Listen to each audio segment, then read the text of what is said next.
प्रिय विद्यार्थियों, मेरा नाम है पवन द्विवेदी। हम विद्युत चुंबकीय प्रेरण के भाग 3 का आज अध्ययन करेंगे, जो कि हमारा अध्याय 6 है। तो चलिए सबसे पहले देख लेते हैं कि आज के इस लेक्चर में हम कौन कौन सी कॉन्सेप्ट का अध्ययन करेंगे। एक, गतिक विद्युत वाहक बल। दूसरा, ऊर्जा दृष्टि एक परिमाणात्मक अध्ययन। इसके अंतर्गत हम विद्युत शक्ति का अध्ययन करेंगे और साथ ही ये सिद्ध करेंगे कि विद्युत चुंबकीय प्रेरण की घटना ऊर्जा संरक्षण नियम का पालन होता है। एक अलग तरीके से गतिक विद्युत वाहक बल के डेरिवेशन के माध्यम से इस पे हम एनालिसिस करेंगे। तीसरा, एडी करंट्स, भंवर धाराएं, इस कॉन्सेप्ट को समझेंगे। भंवर धाराओं से क्या हानि होती है, इसको कम करने के कौन कौन से उपाय हैं और क्या उपयोग हैं, इनके बारे में चर्चा करेंगे और आंकिक प्रश्न हल करेंगे। तो सबसे पहले गतिक विद्युत वाहक बल को समझ लेते हैं। देखिए, आपने विद्युत चुंबकीय प्रेरण को पढ़ा है कि जब हम किसी परिपथ या कुंडली से बद्ध चुंबकीय फ्लक्स में परिवर्तन करते हैं तो उसमें प्रेरित विद्युत वाहक बल उत्पन्न होता है, इंड्यूस्ड ईएमएफ उसमें सेटअप हो जाता है। और यदि वो सर्किट क्लोज है, वो कुंडली बंद है, तो उसमें प्रेरित धारा बहने लगती है। तो मूल बात क्या है कि यदि हमें इंड्यूस्ड करंट प्रोड्यूस करना है तो हमें मैग्नेटिक फ्लक्स में चेंज करना पड़ेगा। ठीक है। अब सवाल ये कि मैग्नेटिक फ्लक्स भी हमने पढ़ लिया है, वो क्या होता है, phi equal to b a cos theta, या vector b dot vector a, क्षेत्रफल सदिश और चुंबकीय क्षेत्र की तीव्रता के सदिश का अदिश गुणनफल चुंबकीय फ्लक्स होता है। तो इसमें आपको तीन चीजें दिख रही हैं, एक बी दिख रहा है, एक ए दिख रहा है और एक कॉस थीटा लिख रहा है। तो यदि हमें किसी परिपथ के मैग्नेटिक फ्लक्स में चेंज करना है तो हम उसमें तीन तरह से परिवर्तन कर सकते हैं।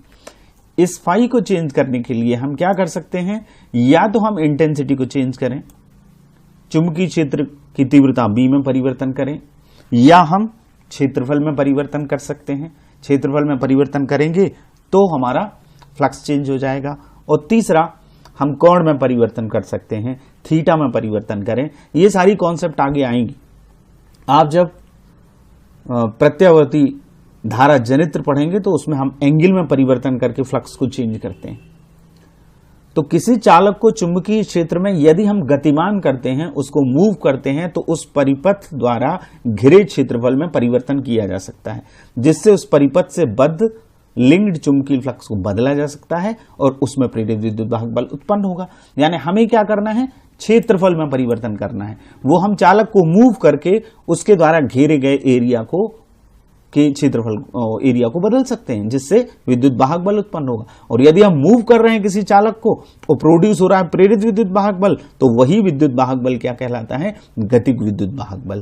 तो इसकी डेफिनेशन क्या हुई, जब किसी सीधे चालक को चुंबकीय क्षेत्र में चलाया जाता है तो उससे बद्ध चुंबकीय फ्लक्स में परिवर्तन होता है, जिससे उस चालक के सिरों पर प्रेरित विद्युत वाहक बल उत्पन्न हो जाता है। इस विद्युत वाहक बल को गतिक विद्युत वाहक बल कहते हैं। इसे आप अपनी कॉपी में नोट करिए। जब किसी सीधे चालक को चुंबकीय क्षेत्र में चलाया जाता है, मूव कराया जाता है, तो उससे बद्ध चुंबकीय फ्लक्स में परिवर्तन होता है, जिससे उसके चालक के सिरों पर प्रेरित विद्युत वाहक बल उत्पन्न होता है और इस ईएमएफ को हम गतिक विद्युत वाहक बल कहते हैं। ठीक है। अब इसका हम डेरिवेशन निकालेंगे। देखिए, यहां पर हमारे सामने एक ये लूप है जिसका नाम है PQRS। इस पे एक ये चालक है जो मूव कर सकता है, जिसको हम गति करा सकते हैं। एक ऐसा ये MSRN, ये एक आयताकार चालक है जिसका ये हिस्सा है PQRS और इसकी लंबाई L है। ये जो PQ है इस पर स्वतंत्र रूप से गमन कर सकता है, यानी मूव कर सकता है, इसको हम चला सकते हैं। ये वाली राड जो है जिसको हम चालक कह रहे हैं, ये चल सकता है। और ये चुंबकीय क्षेत्र है, क्रॉस का मतलब क्या है, अंदर की तरफ है चुंबकीय क्षेत्र, इस चालक के लंबवत अंदर की तरफ है। और डॉट यदि लगाते हैं हम तो बाहर की तरफ होता है। तो PQ को स्थिर वेग से बाईं तरफ चलाया जाता है। ये किस तरफ चल रहा है, ये देखिए डायरेक्शन लिखा हुआ बाईं तरफ। एक समान चुंबकीय क्षेत्र B इस लूप PQRS के तल के लंबवत है, यानी अंदर की तरफ है। अब पी क्यू और ये आर एस, ये आयताकार लूप की ये भुजाएं हैं आमने सामने, तो इनकी लेंथ हमने मान ली x, और ये जो क्यू आर है ये कितना है, स्मॉल x है। ठीक है, अब इस बंद loop P Q R S से संबद्ध चुंबकीय फ्लक्स क्या होगा, बी ए कॉस थीटा। सूत्र है, यहां पर थीटा की वैल्यू क्या आएगी, 0। हमने फ्लक्स को पढ़ लिया है और हम जानते हैं जब चुंबकीय क्षेत्र के लंबवत होता है चालक तो वहां कोण क्या होता है, 0 होता है, तो cos 0 आएगा। तो cos 0 की वैल्यू क्या होती है, 1। तो फाई इक्वल्स टू क्या आ गया, बी ए, ये एरिया आ गया और ये चुंबकीय क्षेत्र की तीव्रता। अब इस लूप का जो एरिया होगा वो लंबाई गुणित चौड़ाई, तो लेंथ कितनी है l और चौड़ाई कितनी मानी हमने, ये स्मॉल x, तो l इंटू एक्स ए का मान आ गया। तो फाई की वैल्यू क्या आ गई, बी एल एक्स। तो इस यहां जो बद्ध चुंबकीय फ्लक्स है उसकी वैल्यू आ गई बी एल एक्स। ये हमारा इक्वेशन फर्स्ट हो गया। अब हम ये इक्वेशन फर्स्ट हो गया। अब ये जो यहां मूव कर रहा है, ये जो चालक पी क्यू है जो अंदर की तरफ मूव कर रहा है, यानी इसके क्षेत्रफल में क्या हो रहा है, परिवर्तन हो रहा है। तो क्षेत्रफल में परिवर्तन होगा तो इसके सिरों पर इसके साथ चुंबकीय फ्लक्स भी बदलेगा, तो इसके सिरों पर चुंबकीय क्षेत्र में परिवर्तन होने के कारण एक विद्युत वाहक बल प्रेरित हो जाएगा। उसी प्रेरित विद्युत वाहक बल को हम क्या कह रहे हैं, गतिक विद्युत वाहक बल। गति के कारण उत्पन्न हो रहा है, इस चालक की इस चुंबकीय क्षेत्र में गति के कारण इस चालक के सिरों पर विद्युत वाहक बल उत्पन्न हो रहा है। यानी ये चालक बैटरी बन जाता है, इसमें एक पॉजिटिव टर्मिनल होता है और एक हो जाता है और एक नेगेटिव टर्मिनल हो जाता है, यानी ईएमएफ इसमें सेटअप होगा। वही ईएमएफ क्या कहलाएगा, प्रेरित विद्युत वाहक बल। तो फैराडे के नियम से हम निकाल लेंगे। फैराडे का दूसरा नियम क्या कहता है, प्रेरित विद्युत वाहक बल चुंबकीय फ्लक्स में परिवर्तन की दर के अनुक्रमानुपाती होता है, ऋणात्मक मान के बराबर होता है, के का मान -1 होता है। तो ये हम इसको ई पढ़ेंगे, E equals to minus D phi by D T. Phi की वैल्यू हम ले आए हैं, तो इसका मतलब ये है कि हमें इस इक्वेशन का समीकरण 1 का टी के सापेक्ष हमें क्या करना है, अवकलन करना है। तो हम टी के सापेक्ष इसका अवकलन करेंगे, फाई की वैल्यू यहां रख देंगे, तो D by D T B L X. अब क्या होगा, बी को हम बाहर ले लेंगे, बी और एल को, D X Y D T, ये दोनों कांस्टेंट हैं। बी चुंबकीय क्षेत्र की तीव्रता है, एल उसकी लेंथ है, इसको बाहर ले लिया, एक्स चेंज हो रहा है, ये जो एक्स है ये चेंज हो रहा है, the d x by D t. अब d x by D t आपको पता है, d x by D T ये विस्थापन की दर है, दूरी के साथ परिवर्तन हो रहा है, दूरी में लंबाई में परिवर्तन हो रहा है, तो हम इसको क्या कहते हैं, वेग कहते हैं। तो v इक्वल टू क्या है, ये जो minus D x by D T है ये v की वैल्यू है। ठीक है, ये हमारा समीकरण 3 हो गया, ये समीकरण 2 हो गया। तो हम d upon D T, D x upon D T की जगह क्या लिख देंगे, v माइनस, तो E इक्वल्स टू क्या आ जाएगा, बी एल भी। ये हमारा गतिक विद्युत वाहक बल का फार्मूला है। अब इसमें माइनस साइन आया है, इस v की वैल्यू का हमने माइनस लिखा है, तो माइनस चिन्ह का मतलब यह है कि v की जो डायरेक्शन है वो x के घटने की दिशा में है। x के घटने की दिशा में होने के कारण v के आगे ऋण लगा हुआ, v की वैल्यू में ये पूरा ऋणात्मक मान है, तो इस ऋणात्मक की जगह हमने v रख दिया, तो E इक्वल्स टू क्या आ गया, बी एल भी। तो हमें क्या करना है, बी एल एक्स निकालना है, समीकरण 1। फाई इक्वल टू क्या होगा, बी ए एरिया है, एरिया लंबाई गुणित चौड़ाई, तो एल एक्स हो जाएगा। फिर फैराडे का दूसरा नियम लगाना है, D phi by D T, इसका अवकलन कर दीजिए तो बी एल भी आ जाएगा। तो याद रखिएगा ये गतिक विद्युत वाहक बल का फार्मूला है, E equal to B L भी। तो अब हम इसको देखते हैं, यदि चालक का प्रतिरोध, ये पूरा फार्मूला हमने किया, यदि चालक का प्रतिरोध R है तो ये तो आ गया ईएमएफ गतिक विद्युत वाहक बल। तो प्रेरित धारा हम कैसे निकालते हैं, विद्युत वाहक बल बटे प्रतिरोध, ये ओम्स लॉ ही लिखा है, V equal to R I होता है, तो E equal to I R. तो यदि स्मॉल r रेजिस्टेंस है इस चालक का पी क्यू का, तो इस E की वैल्यू यहां रख दीजिए, तो बी एल भी अपॉन क्या आ जाएगा, R। यदि आपसे ये निकलवाया है कि गतिक विद्युत वाहक बल का सूत्र ज्ञात कीजिए और प्रेरित धारा का व्यंजक ज्ञात कीजिए, तो हम R का इसमें भाग दे देंगे, तो बी एल भी अपॉन R आ जाएगा। तो ये हमारा आ गया गतिक विद्युत वाहक बल। इसी कॉन्सेप्ट से हम हमारी दूसरी अवधारणा ऊर्जा दृष्टि एक परिमाणात्मक अध्ययन आपके बुक में इसी टॉपिक को दिया गया है। एक्चुअली में हम इस गतिक विद्युत वाहक बल के द्वारा विद्युत शक्ति का सूत्र निकाल रहे हैं और बाद में यह सिद्ध करेंगे कि इस चालक को यहां मूव कराने में, खिसकाने में जितना यांत्रिक कार्य किया जाता है वही विद्युत ऊर्जा के रूप में उत्पन्न होता है, प्रेरित धारा के रूप में उत्पन्न होता है। यानी आंतरिक ऊर्जा विद्युत ऊर्जा में बदलती है और लास्ट में जाके वो ऊष्मीय ऊर्जा में बदलती है। इसका मतलब यह है कि हम इस एनालिसिस से ये प्रूव कर रहे हैं कि जो यांत्रिक ऊर्जा है वो विद्युत ऊर्जा में कन्वर्ट होती है। एक तरह से ये ऊर्जा संरक्षण के नियम का प्रतिपादन करता है। ये हम प्रूव कर रहे हैं इससे। तो कैसे करेंगे? विद्युत शक्ति आप जानते हैं पावर, चुंबकीय क्षेत्र बी में चालक की गति के कारण आई धारा प्रवाहित होती है। जब कोई धारावाही चालक किसी चुंबकीय क्षेत्र में होता है तो उस पर लगने वाला चुंबकीय बल, शक्ति का हम पहले व्यंजक निकालें। तो आपने पढ़ा है पिछले चैप्टर में, चुंबकीय क्षेत्र में कोई धारावाही चालक हो तो उस पर एक बल लगता है। वो बल क्या होता है? ILB। ये हमने डेरिवेशन किया है पिछले चैप्टर में, गतिमान आवेश एवं चुंबकत्व वाले चैप्टर में। तो F हो गया ILB। अब I हमने अब भी निकाली, E/R थी, BLV/R। तो I की वैल्यू हम यहां रख देंगे। तो F इजिकल टू, ये I की वैल्यू समीकरण 2 का मान समीकरण 1 में हमने रखा, तो ये आ गया BLV/R इंटू LB। तो ये L और B, तो L स्क्वायर B स्क्वायर हो जाएगा। ये B into B square, L into L square और V/R, ये आ गया फोर्स।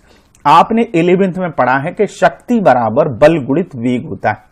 बल में वेग का गुणा कर दें तो शक्ति आ जाती है। तो शक्ति का सूत्र होता है P इजिकल टू FB। यदि PQ चालक को हम V चाल से चला रहे हैं तो इस क्रिया में प्रयुक्त शक्ति वो क्या होगी? F into V। F की वैल्यू हमारे पास ये आ गई। तो हमारे पास अब क्या आ जाएगा? B square L square V/R, ये F की वैल्यू रखी, इंटू V, तो यहां फिर V स्क्वायर हो जाएगा। ये हो जाएगा B square L square V स्क्वायर/R। ये आ गई पावर। ये आ गई इस रॉड को, इस चालक को यहां खिसकाने में जितनी हमारी शक्ति खर्च हो रही है, कार्य करने की जितनी दर है, वो क्या है? B square L square V स्क्वायर/R। ठीक है। अब ये हमारा इक्वेशन 3 आ गया जिससे हमने पावर निकाली। इसमें क्रिया में हो क्या रहा है? यांत्रिक ऊर्जा विद्युत ऊर्जा में परिवर्तित हो रही है। तो व्यय विद्युत शक्ति यदि हम निकालें तो शक्ति, व्यय विद्युत शक्ति या शक्ति का सूत्र होता है I²R, क्योंकि हीट जो होती है वो I²RT, आपने करंट इलेक्ट्रिसिटी के चैप्टर में पढ़ी है। I²RT जूल के नियमों से निकला है। I²RT अपॉन T कर दें तो वो क्या हो जाती है? पावर हो जाती है, व्यय विद्युत शक्ति हो जाती है। तो हम उसको, वो जूल के नियमों से निकलती है, उसको PJ मानते हैं, तो ये आएगा I²R। अब I की वैल्यू क्या है? BLV/R। हमने अभी निकाला फर्स्ट डेरिवेशन, जिसमें E निकाला और I निकाली। इसका मान इस ऊपर वाले इक्वेशन में हम रख देंगे, तो BLV/R का होल स्क्वायर, ये पूरी चीजों का स्क्वायर हो जाएगा। तो B square L square V square, और एक R से एक R कैंसिल होगा, तो B square L square V स्क्वायर/R। आप इस समीकरण 3 को देखें, इस चालक को खिसकाने में जितनी हमने शक्ति खर्च की वो ये है, और ये किया गया कार्य जो जूल के रूप में हमने निकाला, जूल के नियम से निकाला, PJ इक्वल्स टू I²R से, वो ये आया, दोनों बराबर हैं। इसका मतलब ये है, ये जो यांत्रिक कार्य है, ये जो यांत्रिक ऊर्जा है, इस चालक को एक समान चुंबकीय क्षेत्र में चलाने में प्रयुक्त यांत्रिक ऊर्जा विद्युत ऊर्जा और अल्टीमेटली ऊष्मीय ऊर्जा में बदलती है। तो ये क्रिया ऊर्जा संरक्षण नियम के अनुकूल है। तो यदि आपसे ये पूछा जाता है कि गतिक विद्युत वाहक बल के आधार पर ये सिद्ध कीजिए कि इसमें चालक को चुंबकीय क्षेत्र में चलाने में किया गया कार्य विद्युत ऊर्जा के रूप में परिवर्तित होता है, यह ऊर्जा संरक्षण नियम का पालन करता है, प्रतिपादन करता है, तो आपको यह करना है। गतिक विद्युत वाहक बल के सूत्र से आप शक्ति निकाल लीजिए और जूल के नियम से फिर व्यय विद्युत शक्ति निकाल लीजिए, दोनों इक्वेशन आपके बराबर आएंगे, तो ये प्रूफ हो जाएगा। तो इस तरह से हमने ये गतिक विद्युत वाहक बल के कॉन्सेप्ट को किया। अब हम एक बात और समझते हैं, वो है एडी करंट्स, ये प्रेरित धाराएं हैं। ये क्या है? फोको नामक वैज्ञानिक ने इनका अध्ययन किया। सबसे पहले ये ज्ञात किया कि जिस तरह से कुंडली से बद्ध चुंबकीय फ्लक्स में हम परिवर्तन करते हैं, विद्युत चुंबकीय प्रेरण के कॉन्सेप्ट को हम समझ चुके हैं, तो उसमें क्या उत्पन्न होती है, बंद कुंडली में प्रेरित धारा उत्पन्न होती है। उसी तरह से यदि किसी चालक के कंडक्टर से लिंक्ड विद चुंबकीय फ्लक्स में परिवर्तन किया जाता है तो उस चालक में भी प्रेरित धाराएं उत्पन्न होती हैं। बहुत सारी प्रेरित धाराएं जो जल में उत्पन्न भंवर के समान होती हैं, इसलिए इनको भंवर धाराएं, और फोको वैज्ञानिक ने इनको खोजा, इस पे काम किया, इसलिए इनको फोको धाराएं कहते हैं। याद रखिएगा, प्रश्न कई बार आता है फोको धाराएं क्या होती हैं, तो आप कंफ्यूज ना हो। जो एडी करंट्स हैं, भंवर धाराएं हैं, उन्हीं को क्या कहते हैं, फोको धाराएं कहते हैं। तो ध्यान दीजिएगा और इस परिभाषा को नोट करिएगा। किसी चालक से संबद्ध चुंबकीय फ्लक्स में परिवर्तन करने पर चालक में प्रेरित धाराएं उत्पन्न हो जाती हैं, चक्करदार प्रेरित धाराएं उत्पन्न होती हैं जो चालक की गति का विरोध करती हैं, उनको कहते हैं फोको धाराएं। अब देखिए, चुंबकीय फ्लक्स में परिवर्तन किस तरह से कर सकते हैं हम, चालक के चुंबकीय फ्लक्स में परिवर्तन। हमने शुरू में ही इस चैप्टर को जब शुरू किया तब चुंबकीय फ्लक्स में परिवर्तन के 3 तरीके बताए थे। अब हम वो किसी परिपथ में चुंबकीय फ्लक्स में परिवर्तन करने के तरीके हैं। बी ए कॉस थीटा से आया, बी को बदल दीजिए, ए को बदल दीजिए, थीटा को बदल दीजिए। चालक के चुंबकीय फ्लक्स में परिवर्तन हम 2 तरह से कर सकते हैं। या तो हम चालक को चुंबकीय क्षेत्र में मूव कराएं, जैसा कि हमने अभी गतिक विद्युत वाहक बल में करा, या चालक को परिवर्तनशील चुंबकीय क्षेत्र में रखें। ऐसा चुंबकीय क्षेत्र जो परिवर्तित हो रहा हो, उसमें कोई चालक रखा हो, तो उसके चुंबकीय फ्लक्स में उससे लिंक्ड, उससे बद्ध चुंबकीय फ्लक्स में परिवर्तन किया जा सकता है।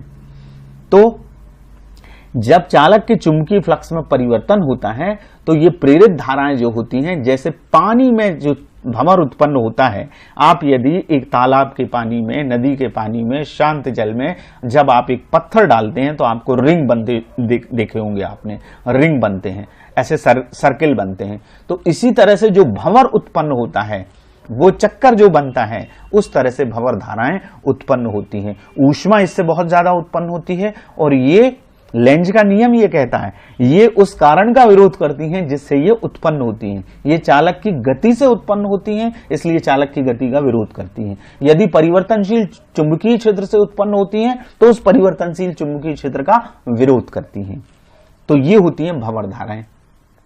इस परिभाषा को आप नोट कर लें। जब किसी चालक से बद्ध चुंबकीय फ्लक्स में परिवर्तन किया जाता है तो उस चालक में जल में उत्पन्न भंवर के समान चक्करदार प्रेरित धाराएं उत्पन्न होती हैं। इन धाराओं को भंवर धाराएं या फोको धाराएं कहते हैं। अब इसका डायरेक्शन, जैसा कि मैंने कहा, ये उस कारण का विरोध करती हैं जिससे उत्पन्न होती हैं। इनकी दिशा या तो हम लेंज के नियम से निकाल सकते हैं या फ्लेमिंग के दाएं हाथ के नियम से। दूसरी बात, इनका मान चालक के प्रतिरोध पर निर्भर करता है। यदि प्रतिरोध कम है तो भंवर धाराओं का मान अधिक होता है।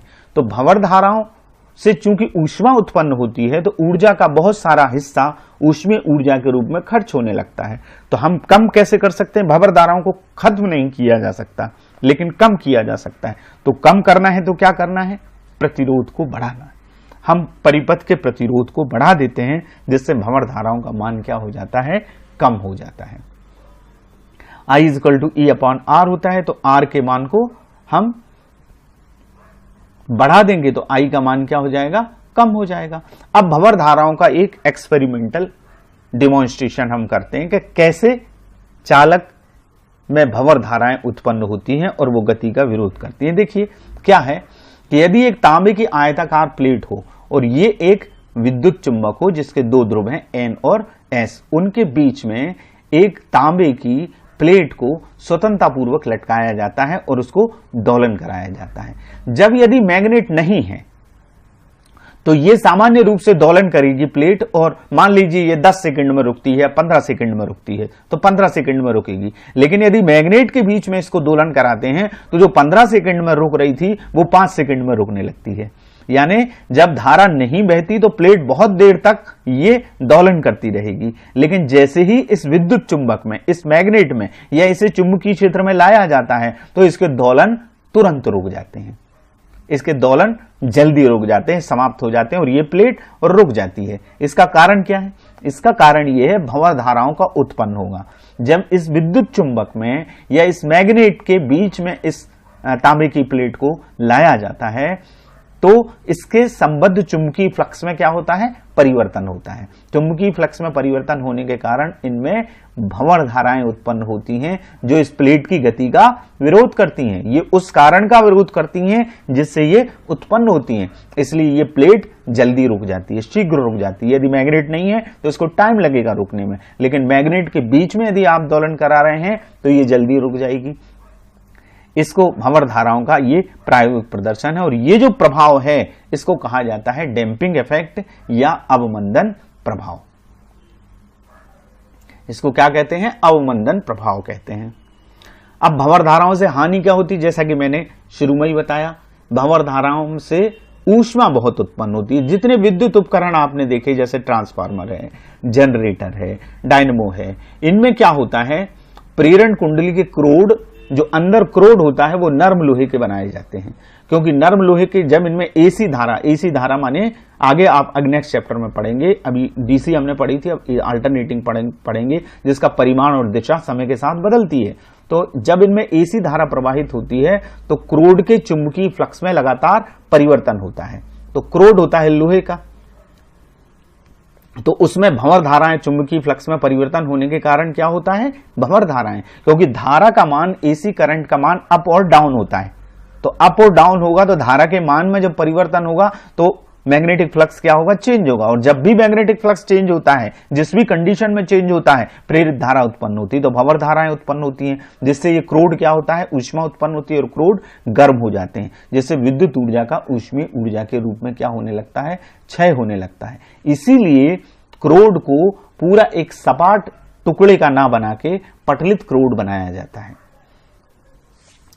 इनका मान चालक के प्रतिरोध पर निर्भर करता है। यदि प्रतिरोध कम है तो भंवर धाराओं का मान क्या होता है, अधिक होता है। इसलिए इनको कम करने के लिए क्रोड कैसा बनाया जाता है, पटलित।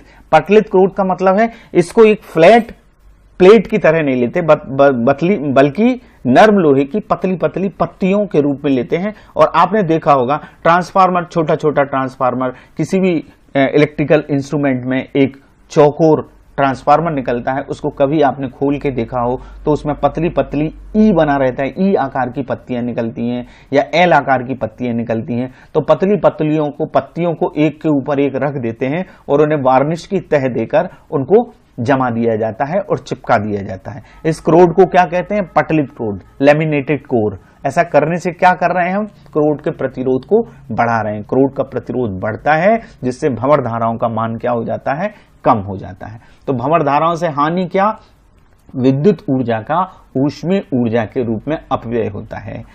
इसको कम कैसे करते हैं, क्रोड को हम पटलित बना के इनको कम करते हैं। कम करने का तरीका क्या, भंवर धाराओं का मान प्रतिरोध बढ़ाने पर कम हो जाता है। तो प्रतिरोध को बढ़ाने के लिए क्रोड को क्या करा जाता है, पटलित बनाया जाता है। इस तरह का क्रोड होता है। ये ट्रांसफार्मर की प्राथमिक कुंडली है, प्राइमरी कॉइल, और ये सेकेंडरी कॉइल है। ये क्रोड पर लिपटी रहती है, प्राथमिक कुंडली एक तरफ और दूसरी तरफ द्वितीय कुंडली। ऊंचाई ट्रांसफार्मर का चित्र है, आगे आप पढ़ेंगे भी ट्रांसफार्मर के बारे में। यहां पर कम फेरे होते हैं और यहां ज्यादा फेरे होते हैं। ये पतली पतली पत्तियों का क्रोड एक के ऊपर एक रखकर बनाया जाता है। इससे इस क्रोड का प्रतिरोध बढ़ जाता है और प्रतिरोध बढ़ने से भंवर धाराओं का मान कम हो जाता है। तो ये कम करने का उपाय हुआ। अब इनके बहुत सारे उपयोग हैं। चल कुंडल धारा मापी को रुद्धदोल बनाने में, रुद्धदोल मतलब डेड बीट बनाने में। डेड बीट चल कुंडल धारा मापी एल्यूमिनियम के फ्रेम पर लपेटी जाती है। जो क्वाइल बनाई जाती है मूविंग क्वाइल गैल्वेनोमीटर में, उसको एल्यूमिनियम के फ्रेम पर लपेटा जाता है। एल्यूमिनियम के फ्रेम पर लपेटने का कारण ही यह है कि जब उसमें धारा प्रवाहित होती है कुंडली में, तो कुंडली में धातु का फ्रेम होने के कारण चुंबकीय फ्लक्स में परिवर्तन होता है और उसके कारण उसमें भंवर धाराएं उत्पन्न होती हैं जो कुंडली की गति का विरोध करती हैं और शीघ्र ही उसको रोक देती हैं। तो उसका जो डिफ्लेक्शन है वो कम होता है और जल्दी ही कुंडली विराम अवस्था में आ जाती है। इसको कहते हैं रुद्धदोल बनाना, दोलनों को रुद्ध करना, कम करना, शीघ्र ही विराम अवस्था में आ जाना, उसको डेड बीट बनाना कहते हैं। प्रेरण भट्टी में ऊष्मा उत्पन्न की जाती है। धातुओं को गलाना हो तो जो फर्नेस होती है, इलेक्ट्रिकल फर्नेस, उसमें भंवर धाराओं का उत्पादन किया जाता है जिससे धातुएं गल जाती हैं। प्रेरण भट्टी में इसका उपयोग होता है, इलेक्ट्रिकल ब्रेक में होता है, स्पीडोमीटर गति मापक या स्पीडोमीटर जिसको कहते हैं उनमें इसका उपयोग होता है, और प्रेरण मोटर में भंवर धाराओं का उपयोग किया जाता है। ये सारे उपयोग, पांचों उपयोग आप अपनी कॉपी में नोट करें। प्रश्न ये आता है भंवर धाराएं क्या हैं, इनसे क्या हानि है, इन्हें कम करने का क्या उपाय है और इनके प्रमुख उपयोग लिखिए। और या फिर आएगा भंवर धाराएं किसे कहते हैं, इनके प्रायोगिक प्रदर्शन के लिए किसी एक प्रयोग का वर्णन कीजिए। तो जो हमने अभी देखा कि तांबे की एक प्लेट को एक विद्युत चुंबक के बीच में दोलन कराया जाता है तो वो शीघ्र रुक जाती है। तो आज के इस वीडियो में हमने जो कॉन्सेप्ट समझी हैं, सबसे पहले हमने गतिक विद्युत वाहक बल के का व्यंजक सीखा, उसकी कॉन्सेप्ट को समझा, फिर ऊर्जा का अध्ययन किया, ऊर्जा संरक्षण के नियम का गतिक विद्युत वाहक बल के आधार पर हमने समझाया कि किस तरह से ऊर्जा संरक्षण के नियम का पालन इसमें होता है। तो इस आधार पर कुछ प्रश्न आपके लिए हैं, उन प्रश्नों को आपको करना है।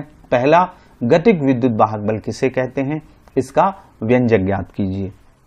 दूसरा, गतिक विद्युत वाहक बल के आधार पर विद्युत शक्ति का व्यंजक ज्ञात कीजिए तथा सिद्ध कीजिए कि किसी चालक को एक समान चुंबकीय क्षेत्र में चलाने में यांत्रिक ऊर्जा विद्युत ऊर्जा में परिवर्तित होती है, वही ऊर्जा संरक्षण नियम।